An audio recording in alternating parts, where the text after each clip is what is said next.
গুয়াতেমালার ৩ কারাগারে দাঙ্গা পরিস্থিতি নিয়ন্ত্রণে এনেছে নিরাপত্তা কর্মীরা। উদ্ধার করা হয়েছে কয়েদিদের হাতে জিম্মি ৪৬ কারারক্ষীকে। তবে সেনা ও পুলিশের কমপক্ষে ৭ সদস্যের প্রাণ গেছে এই অভিযানে। আহত হয়েছেন বেশ কয়েকজন।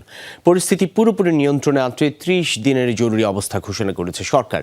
গ্যাংবাড়িও 18-এর লিডারকে উন্নত কারাগারে স্থানান্তরের দাবিতে শনিবার গুয়াতেমালার ৩টি কারাগারে দাঙ্গা লাগিয়ে কারারক্ষীদের জিম্মি করে এর সদস্যরা। ক্লিংকার বেশি থাকলে সিমেন্ট বেশি খাঁটি।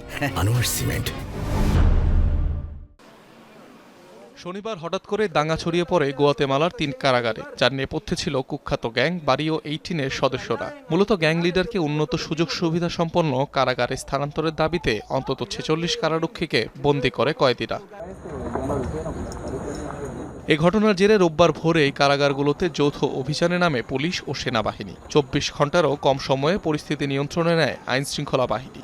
অভিযানের পর গ্যাং লিডারকে নিরাপত্তা বাহিনীর হেফাজতে নেওয়া হয়। দাঙ্গা শুরু হওয়ার ২৪ ঘন্টারও কম সময়ের মধ্যে কারাগারের নিয়ন্ত্রণ পুনরুদ্ধারে সক্ষম হয়েছে আমাদের নিরাপত্তা বাহিনী। বিদ্রোহের জন্য দায়ী গ্যাং লিডারদের নিষ্ক্রিয় করা হয়েছে। কিন্তু কারাগারগুলোতে অভিযানের পরপরই রাজধানীতে পুলিশ সদস্যদের উপর বিচ্ছিন্নভাবে হামলা শুরু করে গ্যাং সদস্যরা, যার জেরে ১ মাসের জরুরি অবস্থা জারি করেন গুয়াতেমালার প্রেসিডেন্ট। আজ থেকে ৩০ দিনের জন্য সমগ্র দেশ জুড়ে জরুরি অবস্থা ঘোষণা করছি। নাগরিকদের সুরক্ষা এবং নিরাপত্তা নিশ্চিতে এই সিদ্ধান্ত, যা রাষ্ট্রের পূর্ণ শক্তি প্রয়োগ করে পুলিশ এবং সেনাবাহিনীকে গ্যাংগুলোর বিরুদ্ধে প্রতিরোধ গড়ে তোলার সুযোগ করে দেবে।